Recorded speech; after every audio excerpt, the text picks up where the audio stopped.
Una vera bomba è esplosa questa sera a Napoli, lasciando i tifosi partenopei in stato di massima allerta. Siamo tornati con un nuovo aggiornamento imperdibile sul nostro amato club, portando come sempre le notizie più fresche e rilevanti direttamente dai retroscena. Se anche tu vivi la passione azzurra come noi, lascia subito un like, iscriviti al canale e attiva la campanella, perché qui non ti perdi nemmeno una novità.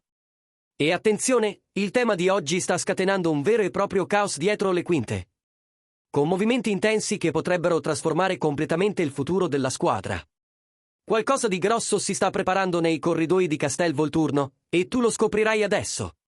Secondo informazioni esclusive di Sport Mediaset, Riccardo Orsolini, assoluto protagonista della stagione del Bologna, è ufficialmente nel mirino del Napoli. Ma non solo, l'attaccante di 27 anni è fortemente corteggiato anche dal Milan, il che potrebbe scatenare un vero duello tra giganti dietro le quinte della Serie A. Orsolini è stato una pedina fondamentale nella sorprendente campagna del Bologna, contribuendo con gol decisivi che tengono il club in corsa per un posto in Champions League. Nonostante ciò, continua a essere ignorato nelle convocazioni della nazionale di Spalletti, il che non fa altro che aumentare la curiosità e il valore di mercato attorno al suo nome. Il contratto di Orsolini con il Bologna è valido fino al 2027.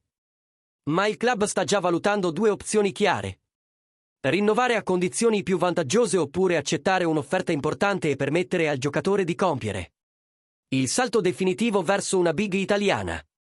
Napoli e Milan hanno già manifestato un interesse concreto, con gli azzurri pronti a investire pesantemente nel mercato estivo per soddisfare le richieste di Antonio Conte, che desidera esterni con grande tecnica, fiuto del gol e intelligenza tattica.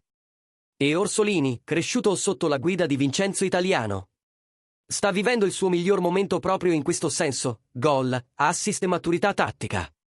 E ora tocca a te, tifoso del Napoli. Ti piacerebbe vedere Riccardo Orsolini indossare la maglia azzurra nella prossima stagione? Pensi che sia il nome giusto per rinforzare l'attacco e giocarsi il posto con i titolari? Scrivilo qui sotto nei commenti. Vogliamo sapere la tua opinione su questo possibile colpo che potrebbe scuotere il mercato italiano.